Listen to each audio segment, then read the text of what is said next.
Tuloma Bayoni, Matana Wanagi, say this into Paul. But what if I Tuloma for you? If you buy your Fioma, Yapateli Wanura, you live. You can yellow Luto now. A berry, the Fioma Diapono, you are spelled before. Mato te whaturo te whoile, tapoi ngambara mai, a te mai o, i a ko mio tūman nao, a peani ko le ala Samoa pampana. Le ngata foi nā, o tato uso, o le ala Samoa pia.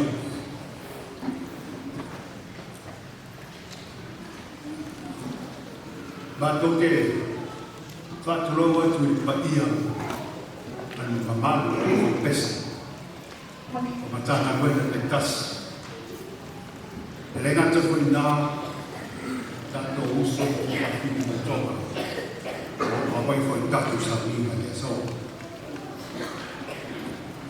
e momoni ni matua ngana whakapentene la e tō talia mai o matua ala watu e matu tāpata ulatu Matu sahabat wale tu tu lawa. Ono ni nang lawa ni tatu fanu boy eso. Wale matu hana fakta tela. Ye fai fu matu panloa. Matu ti fatu watu. Pa ia matu Samoa. Wa atas mai. Kemau matu. Always in the single do it all. Somebody you're not thinking no. Let's move. I know my work. Also with your family. I've been for young for now. For time to run. What always is seen that I was to run. I'm told I is too. But it's our a fio mai, o tō tara au mai no te wa fio mai. Ni mamanu wai au numa i tatu sa rima. Ia, mo moni na io na parapa i maro i te tua. O wa o na alofa maro na ana te. Ia o tatu se wa i e reo nu. Ai leo kua mara. O lo monu, ai leo tua mu. Rona alofa fuki lea ua. Mori mai eo tō sōfua la nei. Sumatu ola mai. I le nei aso. Ia o le minga la tōni o mai. Mare whaafitai e le tua e le natu. Tāne wāna whakau. O rona alofa tau ngui a le kātōna na whananga. Ia. O leo wā. Te auto a te ata o tau hini. O tato whiloa i aso ki to sini tā aua i aro rangi te. O le aso le au tū mani mālo o kusi. O le aso o to sotari iei le tangata pare atua. O le aso o whama manu i te wisia no kuma o le launanga. Le ngata whina e karesi. O e tani tonu i le whaotara. O e tani tonu i ake wisi. O e tani tonu i le tinu. Adesso calma, da configura. E fa appena fuori cali si è capito. O se fa un bando di cali si è capito.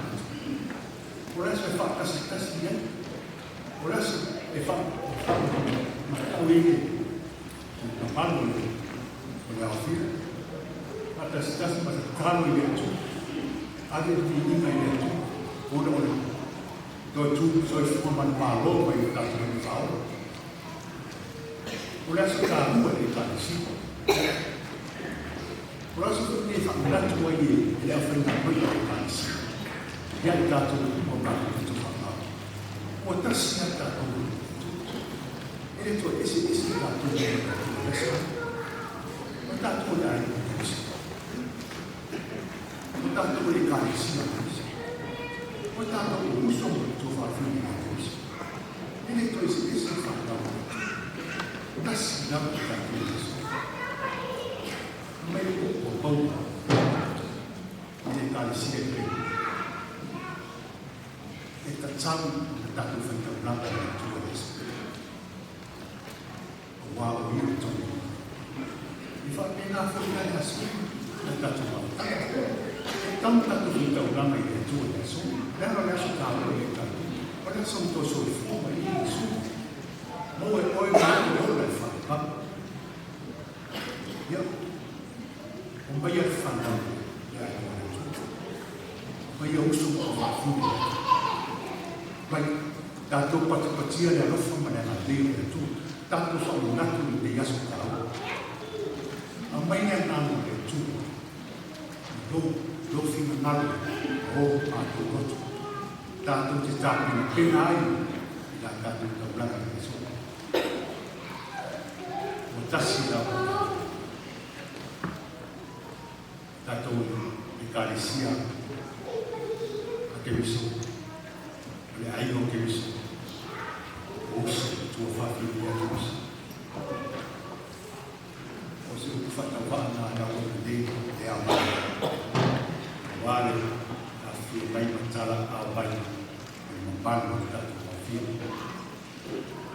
Ma lui è il tuo e tanto santo, solito.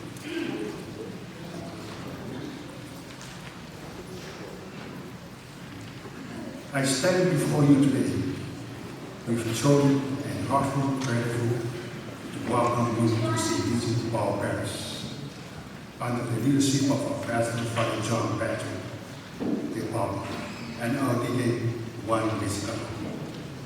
We want to extend our welcome to our recital, Father New, Vicar Juvito Finau, and Deacon Aspirant before. That will lead us to a Mass today. We would like to take this opportunity to welcome all the Samoan choir, the community from different parishes, visit our Tongan and brothers and sisters from St. Edward. Welcome and all are welcome to this place. Today, we come together as one body in Christ. We celebrate the Mass of Resurrection of the risen Lord and Savior Jesus Christ. May this Easter celebration bring joy, grace, and peace in our heart. Thank you so much.